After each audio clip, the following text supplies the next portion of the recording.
We are live. Hey, how is it going? Lee Hayward here with the Total Fitness Bodybuilding video chat for May the 5th. And I just want to make sure this is coming through loud and clear. It seems to be coming through loud and clear on my end. So we should be streaming simultaneously now from the Total Fitness Bodybuilding YouTube channel, as well as the Total Fitness Bodybuilding Facebook page and my personal profile over there as well. So hopefully this is coming through loud and clear. And if it is, please let me know. Please type into the chat window. Whether you're on YouTube, there's a chat window to the side. If you're on Facebook, probably a comments box below the video. But type in there, just let me know if this is coming through loud and clear on your end. And we will dive into our video Q&A. And for those of you who are new to these video Q&As, the way this works, this is something I do every Friday, or most Fridays. I mean, sometimes I have to miss a Friday because of travel or work responsibilities or whatever. But most Fridays have a live Q&A. And the way these work is I'm just going to hang out here and answer questions and topics of discussion that you would like to cover related to fitness and nutrition. So whether it's challenges with your workouts, challenges with your nutrition, maybe you have some questions about building muscle, losing fat, supplementation, whatever, feel free to type those questions and topics of discussion into our video chat window. And I'll do the best that I can to help you out over the course of our chat. Right, I've been around the fitness industry for over 30 years. I've learned a thing or two along the way, so I'm willing to help and share if I can. But with that being said, I don't claim to have all the answers, right? I'm not so thick-headed to think that I'm a know-it-all and got this all figured out, right? There's always new things coming out. There's always new areas to learn, but I'm certainly more than willing to help out and share what I can. So if you do have any questions or concerns or whatever, feel free to type those into our chat window, or if there's any topics of discussion that you would like to cover. So let's see, we have Lee joining in. Lee's a regular to our chats. Says it's coming through loud and clear. And I know he's over in the UK. Welcome, Lee. We have George McFly joining in. Building muscle over 40. Shots I do. I think he means should I do compound movements instead of isolation. All right. Well, that's the first question of the day, George. We'll take it away with that. For building muscle over 40, should I do compound movements instead of isolation? You should do both. And this applies regardless if you are over 40 or under 40 or whatever. There's a time and a place for isolation moves, and there's a time and a place for compound moves. And this applies across the board. I know some people like to have this real narrow-minded focus, like put the blinders on and say, oh, you only do compound moves, or you only do body weight moves, or you only do this, or you only do that. If you take a broader picture perspective, there's a time and a place for all different exercises. So obviously with the big compound lifts, you know, your presses and your rows and your squats and whatever, all these type of things, you can work a lot of muscle. It's very functional. You can lift a lot of weight, stimulate a lot of muscle growth, and get a lot of metabolic activity through those movements. But then there are certain exercises, certain muscle groups that you can't effectively work with compound lifts, and you need to isolate them with isolation exercises. Specifically things like the shoulders, the rear delts, you know, calves, abdominals, like certain things like that. Sometimes we can isolate specific muscles that we want to target with the isolation exercises. So when I'm designing a customized program for my coaching students who are part of the Muscle After 40 Blueprint, we usually include both a combination of compound as well as isolation exercises in their workouts. And we will tailor that based on their individual fitness level, their exercise equipment, you know, their specific goals, and of course, any injuries or mobility issues that they have. But you need to incorporate both in there. Generally how I do it, now, again, you can always make an argument for both sides of the coin, if you will, right? Like you can argue one way or you can argue the other. But generally, I like to start with the compound exercises first because they take the most energy, the most demands. And if you do those exercises when you're fresh, you'll typically be able to lift the most weight and get the most bang for your buck, if you will, and then do the isolation exercises afterwards. But there is a time in a situation where we can flip that upside down and do the complete opposite. So I'll give you a prime example. let's say a typical chest day. You want to start with your compound pressing moves, to get the most muscle activation and lift the most weight. But maybe your chest is a stubborn body part, or maybe you're having trouble getting that mind-muscle connection in the pecs, the muscle that you're trying to target. You could utilize pre-exhaust technique. There's a pre-exhaustion technique. I think that was one of the Weider techniques back in the day, the Weider principles and all this, the pre-exhaustion principle. But how it works is you could do an isolation exercise, such as say like a pec deck fly or maybe a cable crossover or something like that, which is an isolated movement to focus on pumping blood and getting muscle activation in the pecs to pre-exhaust those muscles before you do your compound exercises. So sometimes when you pre-exhaust the muscle, you can actually get more muscle activation and more of a mind-muscle connection in that exercise when you're doing your compound lifts afterwards. So pec deck flies for the chest, leg extensions for the legs, something like that can help to pre-exhaust those muscles, and then you can get into your bigger compound moves, whether it's a chest press or a leg press or a squat or whatever. That's a great way to go about it. But bottom line, you need both. All right, moving on. Let's see who else we have joining in. We have the Cool Gamer is joining us. Hello, everybody, and hello, Mr. Cool Gamer. Hopefully things are going cool over in your neck of the woods. Also, as you're joining in, let me know where you're tuning in from. It's always interesting to see the regulars joining in, as well as seeing some new people joining into our video chats. So as you're jumping on the live stream, let me know where you're tuning in from. We have Ange joining in. Says, how's it going? I managed to gain another 6 pounds this week. Not 10, but it's still better than nothing. I'm not eating 5,000 calories more a day than last week, and I'm not eating 5,000 calories more a day than I was last week, and stronger. I don't know if that's a question. I managed to gain another 6 pounds. That, like 6 pounds a week. Still better than nothing. That's that's huge. Not eating 5,000 calories more a day. Well, 5,000 calories is a lot. But if you're getting stronger, hey, if it's working for you, more power to you. But if you continue gaining 6 pounds a week, unless you're if you're a genetic unicorn and you're gaining 6 pounds of muscle a week, then we're going to see you on the Olympia stage sometime in the near future. Or we'll see you on an episode of like My 600-Pound Life in the near future. But 6 pounds a week is, yeah, you can do it in the short term through water manipulation, like water retention and all that kind of stuff. But if you're continuing to gain that week after week after week, it ain't going to be lean mass. Like, there's only so much muscle your body can gain before the rest starts to spill over to body fat. But if it's working for you, you're enjoying it, then hey, keep going. Who am I to argue? All right, moving on. We got Sean joining in. Hello, you good? Yes, I am. Hopefully you're doing good as well. Sean's joining in over from Facebook.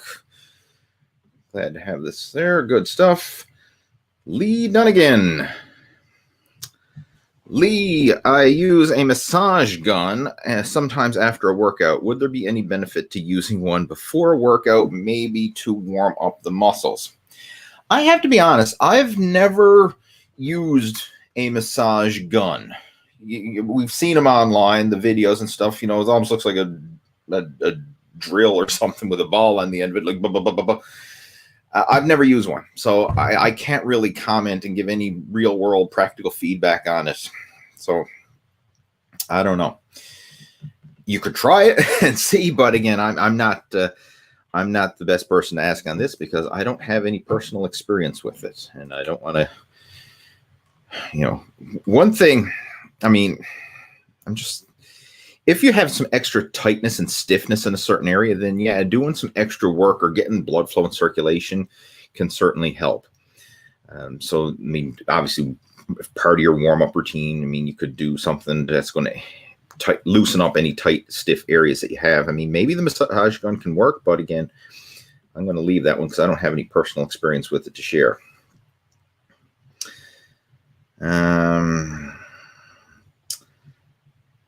Let's see what else we've got.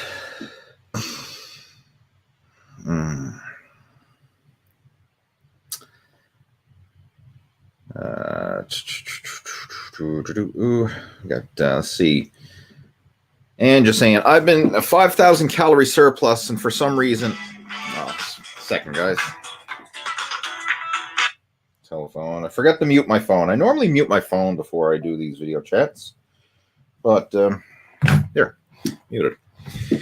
I've been in a 5,000 calorie surplus, and for some reason I get tired. Like, no shit, Sherlock. Like, that's that's overkill. A 5,000 surplus, not 5,000 calories, a 5,000 surplus. So let's just assume your basal metabolic or your total daily energy expenditure is 2,500 or 3,000. So you're eating 7,500 or 8,000 if these numbers are accurate. Again, when it comes to calorie calculations, it's a ballpark guesstimate at most, because calorie counting is not accurate.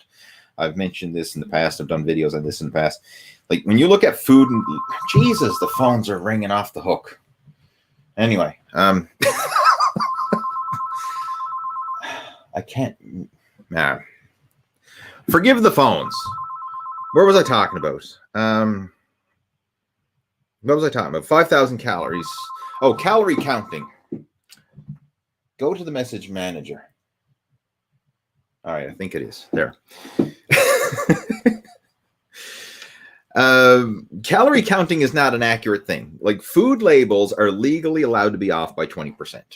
All right, so like when you're counting calories, just for the record there, it's a ballpark estimate at best, right? Nobody is accurate with their calories. Like, even if you're MyFitnessPaling it and all that stuff, you could be easily off by 20% or more just based on food labels alone, not even factoring in human error, which is the major cause of calorie discrepancies when tracking calories. Like, there's been studies done on this where they've even taken the average person who tracks their calories are very off base by up to as much as 50%. And they say that even trained nutritionists who do this for a living can very often be off base by, I think, somewhere in the range of 16 to 20%. So, like, it's not an exact science by any stretch of the imagination. But getting back to the question there, why are you feeling tired? Because you're eating too damn much. It's overkill, right? You're saying your cousin's eating a big surplus and he's not getting tired. Maybe he has a different metabolism. Maybe he's more insulin sensitive, can manage a higher calorie intake. Who knows? But if you're getting tired eating that much food, it's probably a sign that it's not right. I know you've been joining in our chats week after week talking about your massive calorie surplus and gaining multiple pounds per week. I'm just going to share my feedback and then just leave it. I personally would not recommend it, right? I've kind of been in a similar situation when I was younger, trying to force feed myself to grow. And yeah, you can grow by force feeding yourself, but it's not lean mass.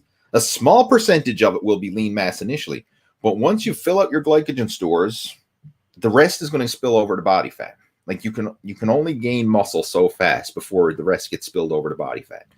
And unfortunately, you may need to get fat before you realize it. Like, put on an extra 20, 30, 40, 50 pounds of body fat and then realize how hard it is to diet that off later before this really sinks in. But people who've gone through extreme bulking and cutting and bulking and cutting, which I have done through years of competitive bodybuilding, it's not worth it. Like, you're better off to stay lean and make slow gains.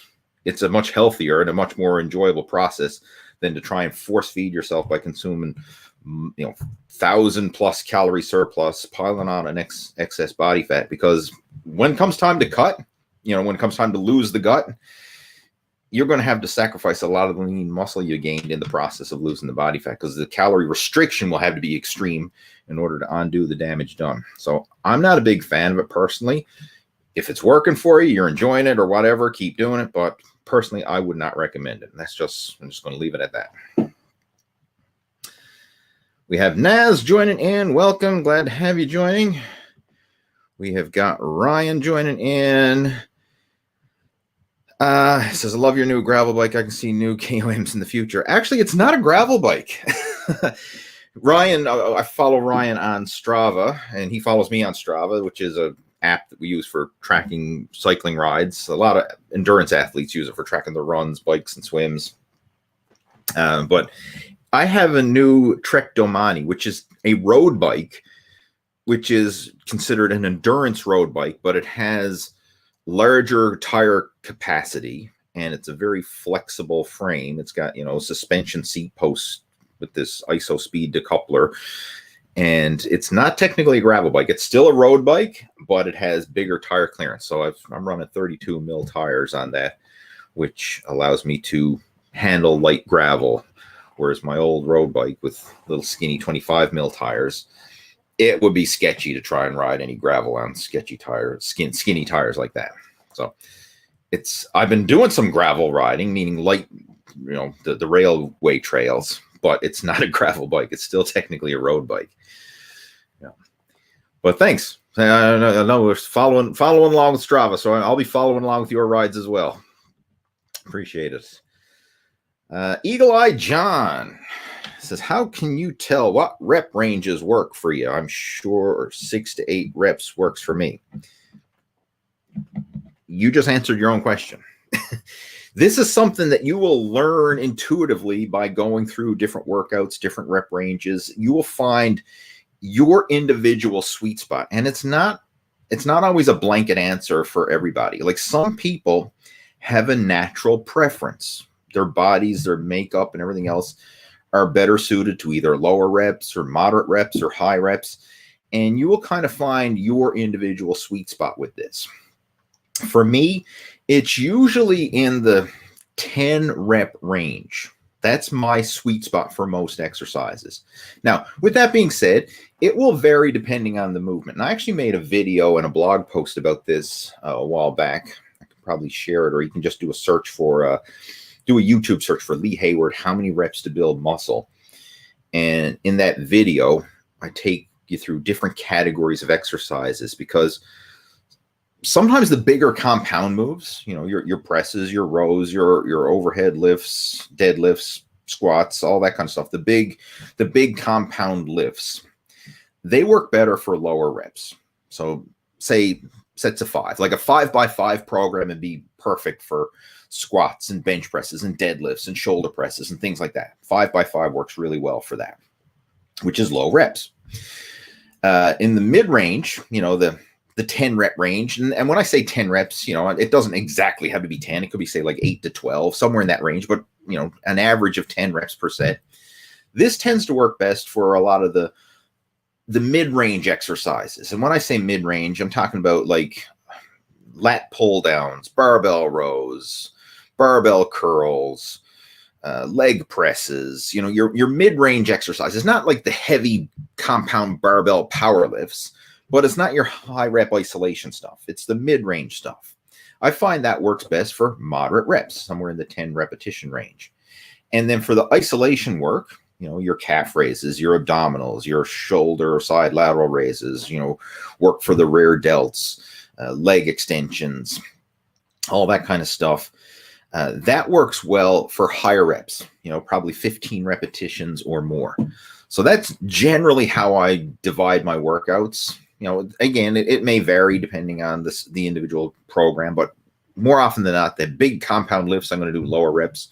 The mid-range exercises, I'm going to do moderate reps. And then the isolation exercises, I'm going to do higher reps. But with that being said, as you go through your workouts and you try different rep ranges, you may find that your body responds to a certain rep range and it just feels good. And it's kind of like that sweet spot where you get the most muscle stimulation, the best pump, and it's where you kind of fatigue and just feel what works the best for you.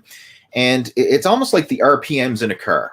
Like when an engine is racing over, like some cars are the bigger engine and they have a lot of power, a lot of torque, but they don't rev as I'm getting tongue tied. They don't rev at as high of an RPM as maybe another car that has a smaller engine and can rev higher, right? Like the revolutions per minute, it's not right, wrong, good or bad. It depends on the makeup and the type of the engine. So generally a bigger, more powerful engine is going to rev slower. A smaller engine is generally going to rev higher. And you'll also see this with different types of people in their workouts. Like some people respond better to higher reps. Some people respond better to lower reps. Some people are somewhere in the middle. It's not necessarily right or wrong. It's just what's right for you and where do you have that natural tendency. And how you'll find this is by experimenting. Like, maybe let's go through a training program where you're doing low reps. Let's go through a program doing moderate reps. Let's go through a program doing high reps, and cycle through and see what feels and works the best for you. And if even if you don't find one that's like the perfect rep range, going through the different ranges like that is actually a great way to train, because each time you switch it up, you'll be providing your body with unique muscle stimulation and help to spur on some new growth. So that's something that I would very often do with my programs is, hey, for the next 6 weeks, I'm going to do a low rep phase, and then, hey, another 6-week block, I might do moderate reps, and then another 6-week block, do higher reps. I've done that before. And that's another great way to add variety to your workouts and to spur on new muscle growth. Because each time you change up those training variables, it provides unique muscle stimulation. You have to adapt and grow in response to that unique training stimulation. So that's just another tool in the toolbox, right? I know it's a long-winded answer, but I try to, instead of just giving you like a yes/no cookie cutter answer, I try to elaborate and educate with my answer. So hopefully you got some value from that. All right, let's see what else we got here. Be victorious. I have found that rows are better than pull downs for lats. If that works better for you and you're getting better results, then by all means include some rows with your back workout. But personally, I would recommend, for optimal muscle stimulation, you want to work all the planes of motion. So, I mean, you may find that the rows provide a better pump, better muscle stimulation. You feel it's a better exercise, but that doesn't mean you should ignore overhead pulling. A good rule of thumb is to work all the different ranges of motion. So for an overall workout, like, you want to do a horizontal press, a horizontal pull, overhead press, overhead pull, bicep curl, tricep extension, leg curl, a squat, a hip hinge, like all these basic movement patterns. You want to focus on including those in your workouts for overall development rather than neglecting a particular one. So I would, by all means, hey, if rows work better for you, hey, hammer the rows, get them, milk it for what it's worth. But it would be beneficial to still include some overhead pulling for the lats as well as overhead pressing and all that for all your major muscle groups. And that's a great way to look at your training, is always think of working opposing movement patterns, agonists and antagonists, right? So it doesn't always have to be in the same workout, but over the course of the week, you want to make sure that you're doing equal volume. So equal volume of pressing and pulling for all the different ranges of motion. So equal volume of horizontal press and horizontal pull, equal volume of overhead press and overhead pull, equal volume of curls and extensions and all that kind of stuff. Make sure that you're working, the frontal abdominal wall as well as the spinal erectors and hitting all the planes of motion for balanced, well-developed physique, so that you're not neglecting anything. Because when you neglect stuff, that's when not only do you get imbalances, but it also is a root cause for a lot of injuries as well. Okay, what else we have?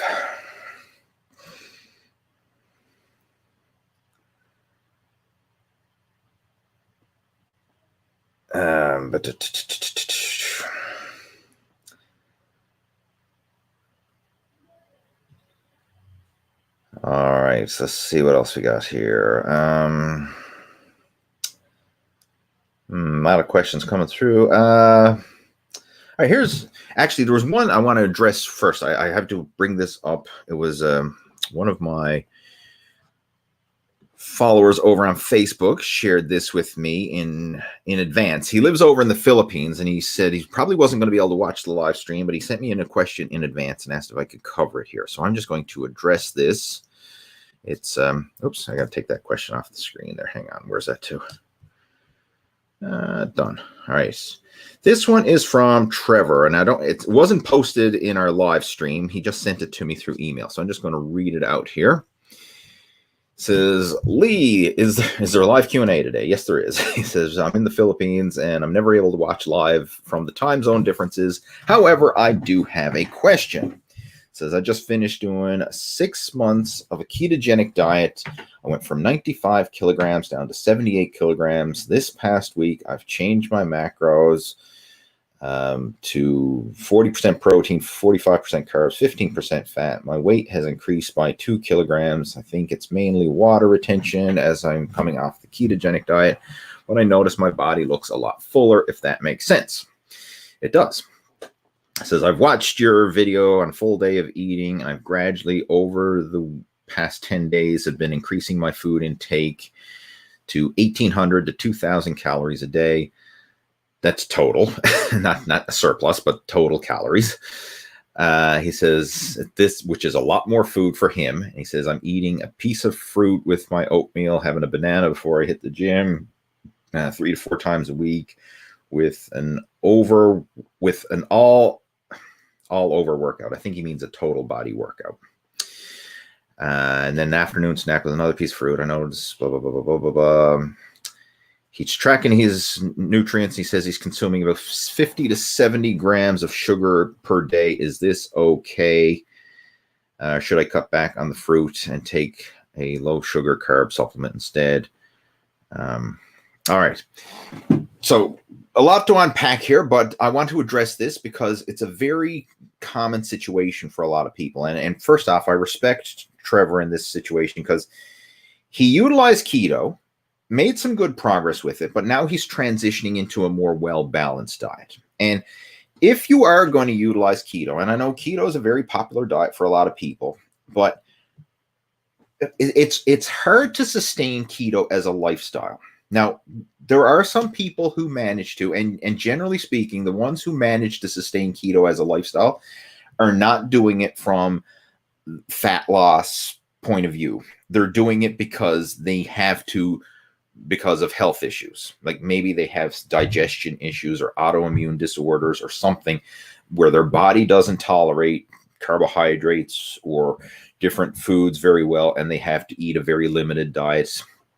And, keto is sometimes one of those options. Or people, like originally ketogenic diets were not developed as a weight loss diet at all. It was developed for treating people with epilepsy. So like it's a diet that was designed to help treat health disorders, not as a weight loss. It's just found out that, hey, when you restrict carbohydrates, it also helps to aid with weight loss. But the problem with keto is for the most part, it's not a sustainable diet to follow. And there's a lot of downsides, meaning you lose a lot of glycogen, right? You deplete your muscles of glycogen. Your strength and energy kind of goes down the toilet. And there's a lot of other drawbacks with it as well. So it's not an optimal diet for muscle building and athletic performance, right? You can strip away weight with keto. So, I mean, if your goal is like, I don't care about athletic performance, I don't care about building muscle, I just want to strip away weight as fast as possible, it's possible to do that with keto. But the problem with it is you need to have something to transition into after keto, because where a lot of people go wrong is they'll go on some extreme diet, whether it's keto or intermittent fasting or whatever. It could be any type of low calorie diet. And they follow that for a prolonged period of time, and then they get some results, and then they go back to eating whatever the way they were before. Like it's like I'm on a diet or I'm off the diet. It's like a light switch. There's on or off. There's no in between. Well, the in between is where you need to master, because the in between that's your happy zone. That's where sustainable results are. And for a lot of people, it's like I'm going to eat whatever the hell I want, or I'm on some crazy diet, right? There's no in between. So it's mastering the in between is where you need to be. So I like how Trevor is trying to master that in between, and not just, hey, I'm finished keto, okay, I'm just going to eat whatever the hell I want again. Because when you eat whatever the hell you want again, you're going to get fat like you were before, right? You have to have something in between. So he's transitioning. And in that transition phase, you are going to increase weight. A lot of times what it is the muscles will be absorbing the glycogen from the food you're eating, especially the carbohydrate foods. That's where you're going to get the glycogen. And in response to that, you're also going to gain some water, because for every gram of glycogen that you store in the muscles, your body's going to retain 3 to 4 grams of water. So as you fill up your glycogen stores, you also pull water into the cells, and this creates that cell volumization.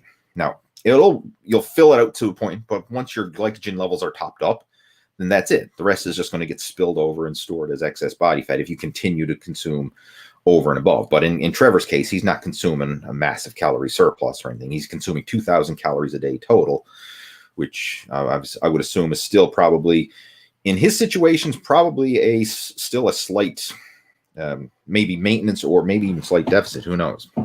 But in the short term, he has filled out and gained a couple pounds. So to address his questions now, he wanted to know, is this okay? And yes, it is absolutely okay. And what he's doing is a great way to transition from keto. And if you want to hear some real world feedback on this, myself and my coaching student, Mike Brown, actually did a video interview a while back. It's featured in the Muscle After 40 Success Stories playlist. And Mike did exactly this when he started his fitness journey. He was on a hardcore keto diet and ended up losing a lot of weight from it, but sacrificed a lot of lean muscle, was flat and depleted. And even though he lost fat, he wasn't healthy. And, his cholesterol went through the roof. His strength and energy was not optimal. So he transitioned to a more well-balanced diet with the Muscle After 40 blueprint. And now he's able to fill out his frame with lean mass and still keep his body fat low. In fact, he's actually gotten leaner by eating a well-balanced diet. That includes adequate carbohydrates. So he's filling out his muscle as well as continuing to burn body fat, which is really cool. But keto did help to jumpstart his weight loss initially. Okay. So is it okay to do that? Absolutely, it's okay. As far as the sugar intake, because he was asking about should he be, he says he consumes anywhere from 50 to 75 grams of sugar. A lot of that is coming from the fruits and vegetables and things like that. Because like the calories from fruit and vegetables, it's sugar.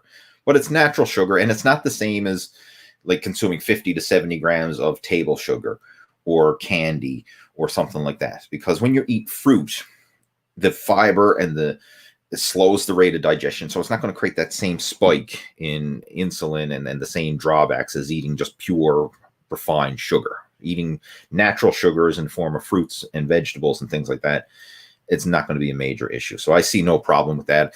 I consume at least that much, if not more, myself. In fact, I'm sure I consume way more than that because I do eat a fair bit of fruit and vegetables. And of course, all the calories from fruit and vegetables pretty much comes from sugar.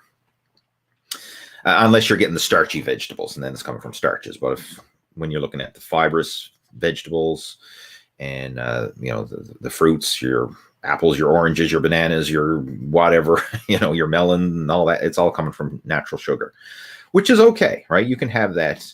The most important thing when it comes to that is, are you balancing it out with your calorie expenditure? So he mentioned there that he's also doing that on his workout days. So he's eating more carbohydrates and more sugar on his workout days. So it seems like he has a good, solid plan in place. The big thing now for Trevor is to really focus on following through with that and just seeing how his body responds in real time. Because once you get that real world feedback, like you're trying something new, now you have to stick with it and just see how your body's responding and monitor your results week after week and see like, okay, are you moving in the right direction? Are you moving in the direction you want to? And if you are, great, keep going. And if you're not, then that's when you need to go back to the drawing board and make some adjustments accordingly. But again, it seems like he's on a great path there, transitioning out of the extreme ketogenic diet and getting into a healthier, more sustainable, well-balanced diet. One thing I would suggest, he says he's 40% protein, 45 carbs, and 15 fat. Don't neglect the fat. Having higher fat intake, like a good rule of thumb for someone who's looking for a well-balanced diet, I usually recommend my coaching students to go with probably 30% protein, 40% carbohydrates, and about 30% fat.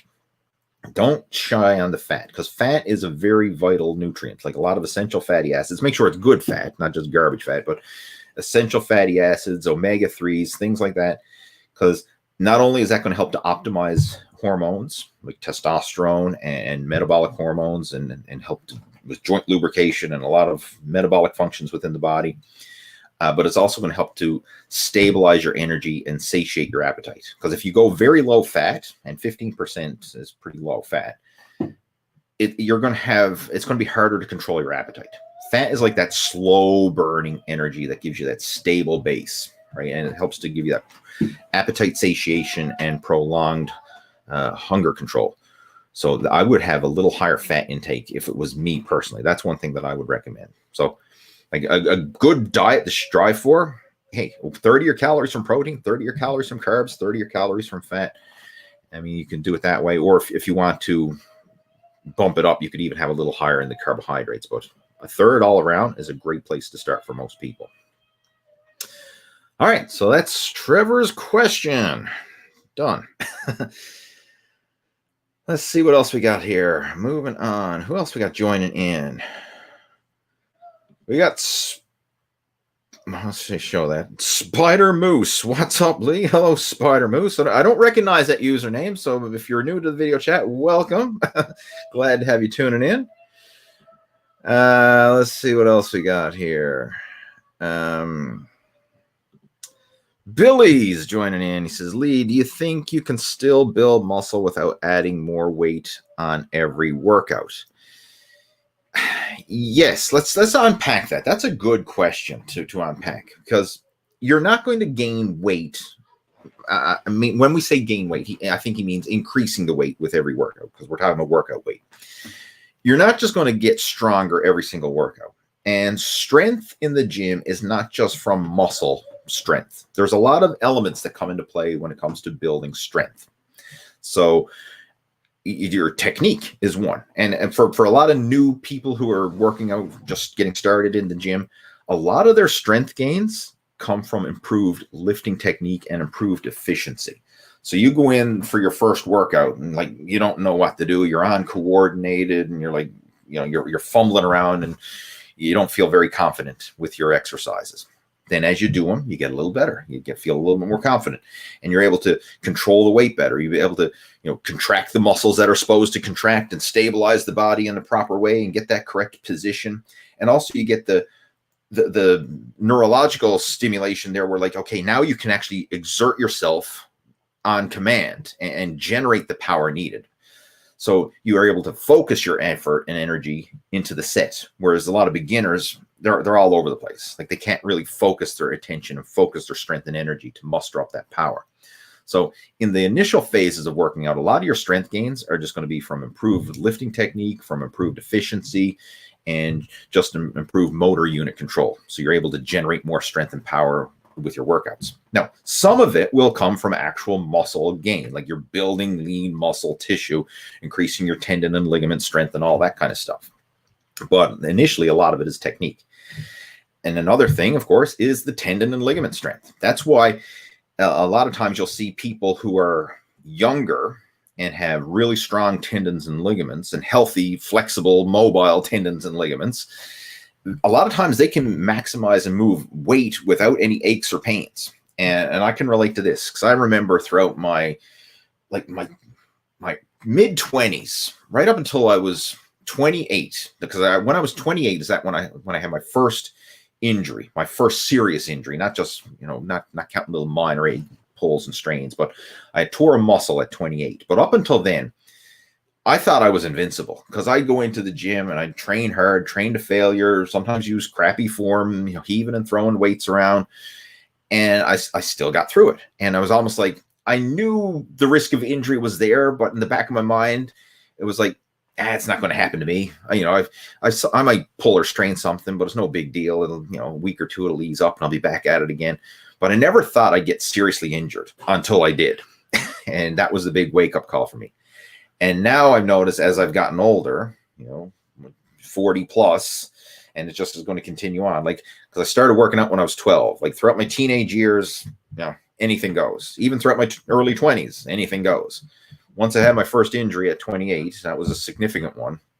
And then throughout my 30s, okay, I had to be a lot more careful. Now in my 40s, got to be even more careful. And I'm sure even as I progress in 50s, 60s, and beyond, it's just going to, having to respect the body that much more comes into play.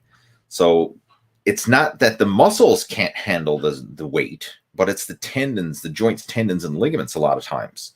So what you'll find is sometimes you may have someone who's not super muscular, but if they have really strong joints, tendons, and ligaments and really good technique and really good ability to generate power and explosiveness, they can move a lot of weight, even though their physique may not look as strong as it actually is. And you see this sometimes with like Olympic lifters and power lifters and people like that.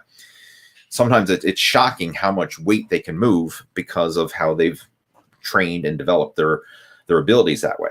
Whereas you could have some masters bodybuilders, you know, guys who are 40 plus and been bodybuilding for years, they got a lot of muscle on their frame, but probably can't throw around the same weight as, people who've trained for that or have, more youthful joints, tendons, and ligaments, and no aches and pains, because that can be a big limiting factor with your strength and how much weight you're lifting in the gym. So getting back to your question there, can you stimulate muscle without adding more weight? Absolutely. There's a lot of ways to stimulate muscle.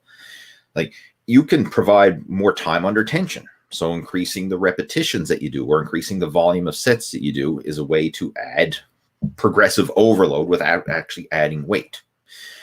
Other things you can do is slow down your tempo. So if you do an exercise, but you do it at a slower tempo with more control, so now it's more of a muscular contraction and not just an explosive, fast movement, you're going to work the muscles harder.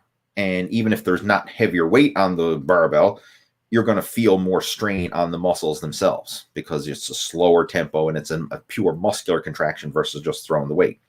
I mean, you've probably seen this yourself. Like, if you do a really strict bicep curl, slow and controlled, no swinging, no cheating, whatever, it's hard. Whereas if you start using a little bit of momentum and swing and heave, it feels easy.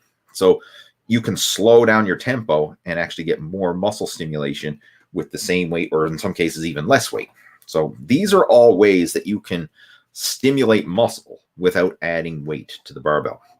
And with certain exercises, this is a great way to focus on progressing with your workouts, is slowing down the tempo, improving your time under tension and all that, and improving the quality of the workout versus simply trying to add weight. This really applies when it comes to isolation moves. Like, just think of things like bicep curls or side lateral raises or small isolation movements like that, like concentration curls and dumbbell kickbacks and all these things. Like, you're not going to be putting 5 pounds a week onto those exercises. It's very hard to do that. But you can slow down the tempo. You can increase the repetitions, increase the time under tension, and create more progressive overload and muscle stimulation that way versus simply trying to add weight.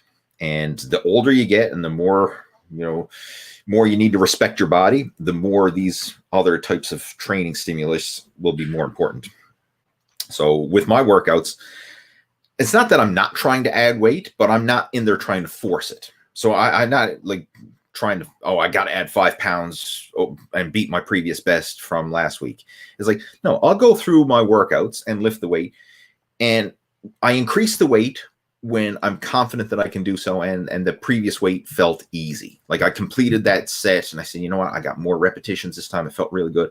I'm confident that I can add an extra 5 pounds and complete more weight this time around. Then I will increase the weight. So I'm not always pushing it and forcing myself to get stronger. I'm letting myself get stronger as needed. Now, it's a slower process, but it's slower and less risk of injury. And knock on wood, I haven't had any serious injuries for the past few years by training this way. So it's a more enjoyable way to train, and it's also a better way to be in the game for the long term. So hopefully that helps, Billy. Let's see what else we got here.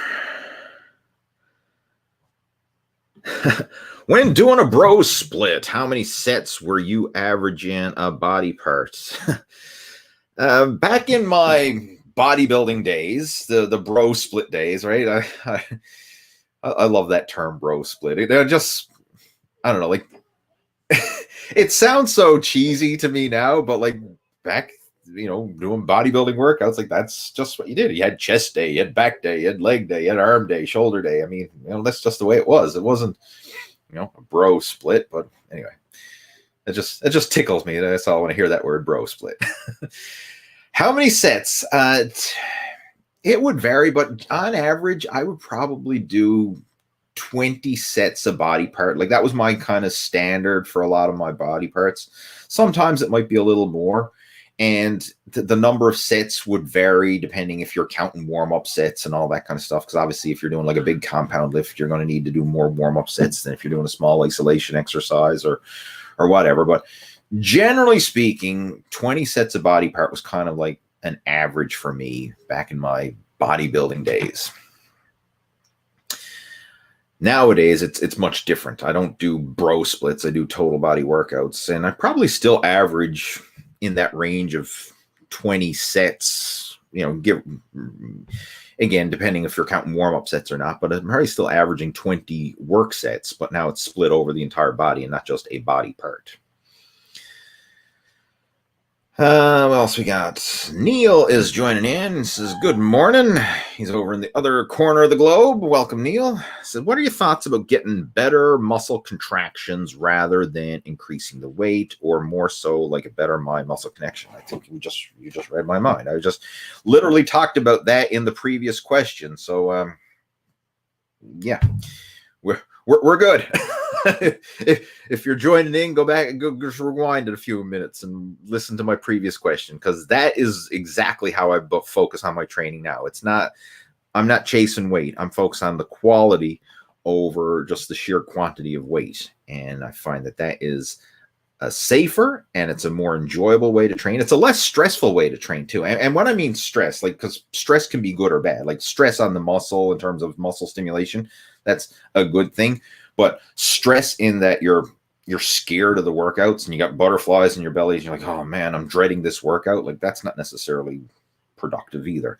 So I find when you're lifting within your means and you're using quality form, you're handling the weight, you're in control of the weight, and you're not afraid that you're going to snap your shit up and get injured, it's a lot more enjoyable and allows you to stay in the game a lot longer. Because I've been in those situations where you're repping out to failure and, yelling out to a spotter to come save you and all that kind of stuff. Like, that's, yes, it can work to a certain degree, but usually the risk to reward is not in your favor, at least not in your favor long-term, because people who train that way usually more often than not end up getting seriously injured. And I sure have. Space Battleship Alex says, I'm sorry I'm late. Hi, Lee. Well, welcome. You're better late than never. Welcome to the party. Let's see what else we got here. Daniel is joining in. What's your mindset on animal versus plant-based protein? I prefer meat, but currently a Netflix movie called Game Changers. Oh boy. Top-level athletes, completely vegan, are crushing their PRs. I thought lean animal protein is better. Oh boy. This is a can of worms. This is a can of worms. All right. Where do I start with this?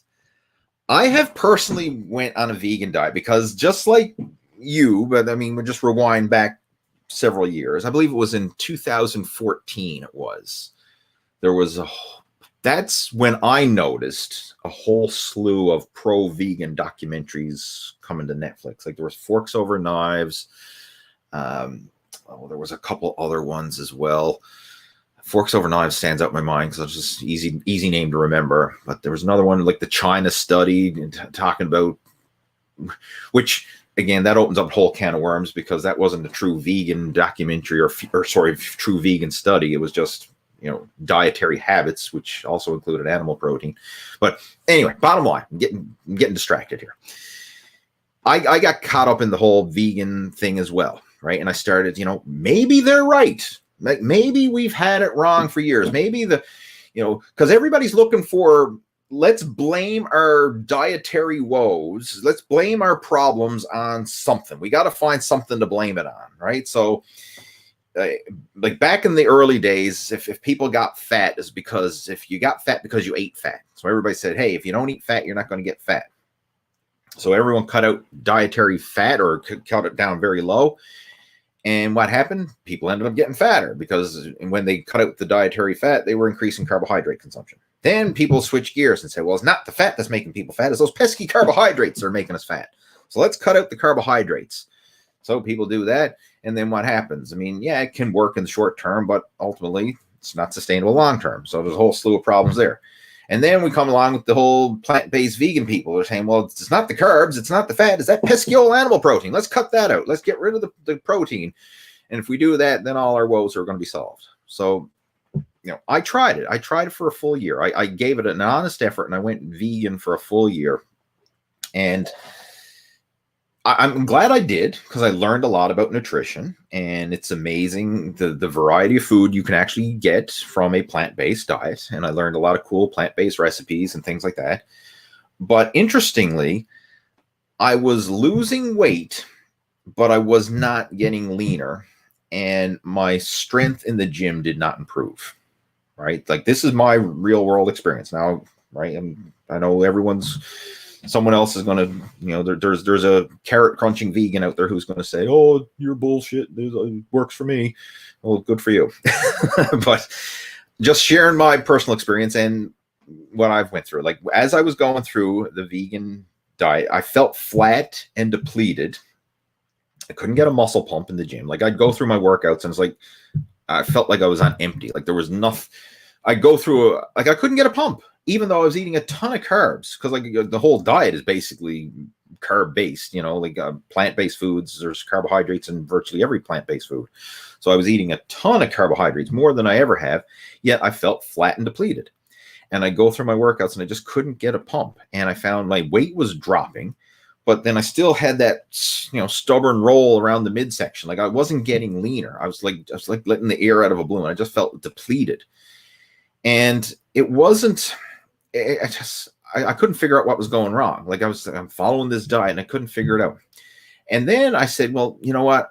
I'm not going to be strict vegan anymore. I'm going to go vegetarian, right? So I started adding in some dairy products. I started adding in eggs, and I started adding in like whey protein. And I felt better. Like, whoa, okay, I got a bit more protein, animal protein in my diet. Started to feel better. And then I said, well, maybe I'll try going pescatarian. So now I'm not only eating eggs and dairy, but I'm also eating fish as well. Started throwing fish into the diet. Felt even better. Right? So I started getting stronger, started seeing some more progress. And then finally I said, you know what? I'm just going to eat like animal protein and vegetables, like natural unprocessed foods from animal foods and vegetable foods, right? And I felt great. And that's what I do now. So my diet is based around protein and veggies. And when I say protein and veggies, it could be from meat, chicken, fish, eggs, dairy, whatever. And the veggies, anything goes, a wide spectrum of colorful vegetables. Like, I eat protein and vegetables with every meal.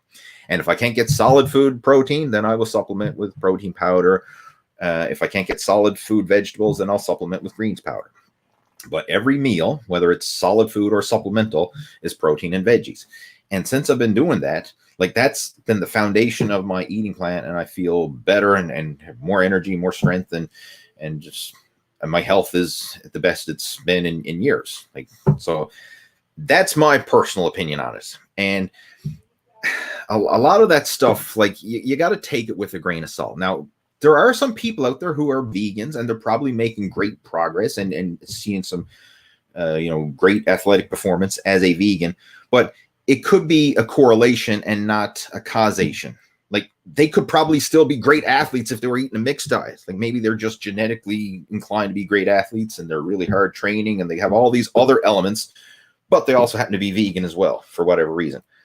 So sometimes you can have a correlation and not a causation. And I think that's where you get a lot of it. And then people are trying to say, oh, the reason I'm an elite athlete is because I don't eat meat. I'm like, really? Because, a lot of people don't eat meat and they're not elite athletes, right? And a lot of again, I'm going on a tangent here with this because it just hits a nerve. A lot of the studies they use for vegan diets to show like the power of a plant-based diet over a standard American diet is they're just throwing like the regular Joe off the street who eats McDonald's and pizza and burgers and fries and ice cream and cake and cookies. They're saying, okay, that's a mixed diet, and our plant-based salads and tofu and whatever else, that's our plant-based diet. They're not factoring in, well, what about like a healthy bodybuilding diet? Like someone who's eating natural unprocessed protein, natural unprocessed carbohydrates and all that stuff. They're just lumping like the meat eaters, they're lumping them all in one category. So whether you get your meat from an Oscar Mayer wiener, or you're getting it from a grass-fed beef, or you're getting it from a grilled chicken breast, it's all meat, right? They're not breaking it down. And that's where there's a lot of gray area and confusion when it comes to these, studies when it comes to the power of the plant-based diet versus the standard diet. I think a healthy bodybuilding style diet that's based around protein and vegetables and natural unprocessed foods is far superior. Because the thing that I learned from going through my vegan, vegetarian, pescatarian experiment for over a year, and now still continuing on with a lot of those core habits almost 10 years later, is the benefits of a plant-based diet is not the lack of meat, but the abundance of vegetables.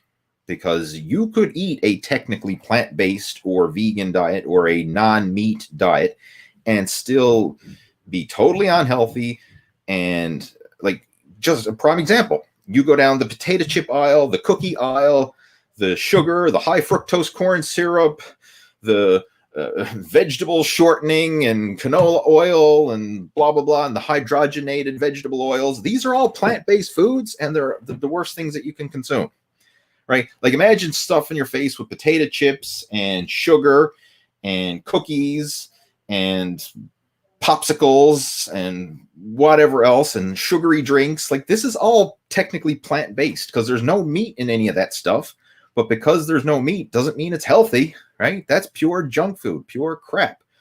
So again, I'm going off on a tangent here because the whole plant-based thing is, there's so much gray area in there. Now, with that being said, is there benefits to plant-based eating? Absolutely. But it doesn't mean you got to throw the protein out as well, right? Don't throw the baby out with the bathwater, right? Protein and veggies, not either or. It's an and, right? You want to have the and in there. So that's my mindset on plant-based versus animal-based, blah, blah, blah. All right. I probably took up half the video chat just talking about that. Oh, where are we? Oh, my goodness gracious me. What else we got here? All right, another question came through. This is Ange. This is an interesting one. I have a question. I always feel bad comparing my body to everyone else's. I don't think I'll ever get a girl. I feel terrible about myself. Why is this? I just want to look like people on Instagram. All right. I don't know how old you are, Ange, but this sounds like a teenager question to me, just because it just does. And I almost feel grateful that I went through my younger days and my teenage years and everything else before the days of the internet, before the bombardment of social media and everything else, where information came at you much slower and more digestible and things like that. I almost feel sorry. Like I'm honestly nervous for my son. He's 6 years old now, and what he's going to go through when he gets bombarded with all this. Like, where's social media going to be in the next 10 years? God only knows. God help us. But I just want to touch on that. Like, you're comparing yourself to others and you want to look like the people on Instagram. All right. When you see social media influencers and everything else, and even just regular folks posting stuff on Instagram, but especially the influencers, if you will, like you're following the fitness influencers and everything else, they're showing their highlight reel. They're showing the best of the best of the best, the stuff they're not showing the day-to-day crap, right? And the problem is you're probably comparing your day-to-day norm with someone else's highlight reel. And that can really create this disconnect because you're saying, oh my God, look how great and wonderful it is, when they're selling the sizzle and there's a lot of crap that goes along with it as well, right? I mean, that's the truth of it. And I've seen this because in my work in the whole fitness industry and stuff like that, like I know a lot of people who have big followings on YouTube. Like I've seen the behind the scenes. And it ain't freaking as glamorous as they try to make it out to be. There's a lot of work. There's a lot of shit. There's a lot of crap that goes on behind the scenes in order to make it look as glamorous as they do. Like, they're getting professional photographers and photo shoots and editing, and they're showing their highlight reel and not just the day-to-day crap that everybody goes through. So you really have to look at it from a broader picture perspective and think of it as, this is like advertising. This is marketing. They're trying to portray an image which may not always be accurate. And it's always ironic. Every now and then you see like so-and-so, a celebrity who on the surface, like, oh, here they are, they're super successful, and here they are with, glitz and glam, and here's their mansions, and here's their cars, and here's all the good stuff. And then next thing you know, they're in rehab, right? Suffering from drug addiction and problems or divorce or whatever. Like, everybody got shit to deal with, right? Even the people on Instagram got shit to deal with. It's just when you look at their posts and all that, they're showing the highlight reel, and you're comparing that highlight reel to your day-to-day grind, and if I feel so inadequate. But you got to realize, man, everyone goes through ups and downs, and I mean, the bottom line is not to get hung up on it, like not to get hung up on this comparing yourself. I mean, I know it's hard not to, but the goal with anything, whether it's fitness related, whether it's personal related or whatever, is to realize that everybody, right? Everybody is going to be superior to you in some way, and they're going to be worse than you in some way. Like, we're always in the middle. We're always in the middle. Like, even if I came across the homeless guy on the street, there's things I could learn from the homeless guy on the street that he's superior than I am at. Like, how to survive homeless on the street. Like, I don't have the skills to do that, right? But he knows the best places to go, like to go dumpster diving to get food, or he knows, where to go, or where to get shelter, or where to do this, or where, like, he can survive in the street where I would starve and probably get myself killed, right? He knows how to survive in that atmosphere, but vice versa, take him into another atmosphere, I'm probably superior than him in some ways. Vice versa, everybody you go to, like, you're going to find people, like, you may be superior to them in some ways, and they're going to be superior to you in other ways. So, like, you're always in the middle, right? So then when it comes to comparison, yeah, somebody might be in better shape than you. Somebody might have a better looking girlfriend than you, but the chances are there's some areas where you can far surpass them in other areas. So this comparison thing, it's really a pointless task to get caught up in. And the big one that you want to look at, Ange, is being better than you were before. So if you're going to compare yourself to somebody, better than you were before. That's the secret to all this, is like, whatever it is, whether it's your workouts, whether it's your fitness, whether it's some personal goal you're developing, whether it's, your career, your education, whatever, not getting hung up on, hey, oh, that guy succeeded faster than me. Oh, that guy did better than I did. This guy's making more money than me. This guy did better on a test. This guy, what? Who gives a shit? What did you do? Right? Did you do better than you did before? And if you did, then you're a success. Like, that's all there is. Right? So that's what I focus on. Like, I mean, when I look at this, like YouTube and stuff like that, there's a shit ton of channels out there that got way more subscribers and way more followers and way more whatever than me. Like, I'm a nobody if you compare it. Like, I'm a nobody in the fitness world. But I enjoy it. I'm making progress. I'm impacting some people. I'm not impacting billions of people, but I'm impacting some. And I'm enjoying what I do. And I mean, that's enough. Like, if I started going into the comparison thing, I could say, oh my God, look at me compared to Jeff Cavalier over at Athlean X. He's got a gazillion billion subscribers. I only got 200,000 subscribers. I'm a fucking idiot. Pardon the French. But I don't get hung up on that, because I've had people who say, okay, yeah, they relate to me better. And they like just my honest, no BS approach and stuff. So, right, I don't get hung up on trying to compare myself. Like, I'm being better than I was before. The best version of me. And if you get hung up on the comparison thing, then it's a losing battle, right? Because you're never going to stack up. But if you focus on being better than you were before, then you can always be winning, because you can always get better than you were before. So hopefully that helps.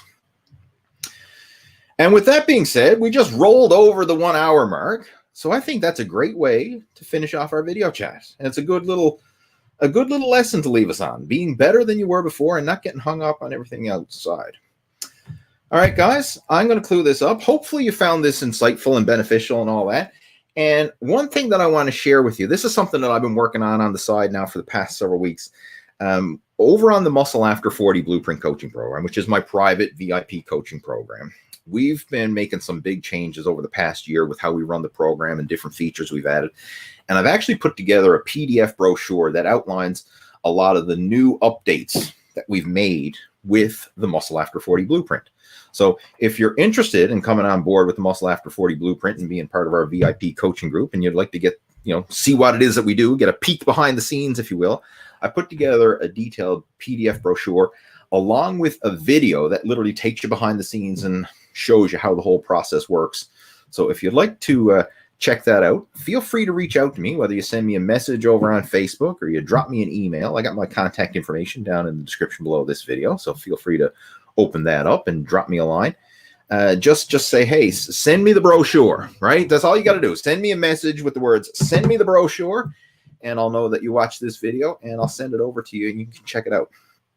And with that being said, I'm going to clue it up. So have yourself a fantastic day, a fantastic weekend, and I look forward to talking to you next week. Have yourself a good one. Over and out. In the broadcast.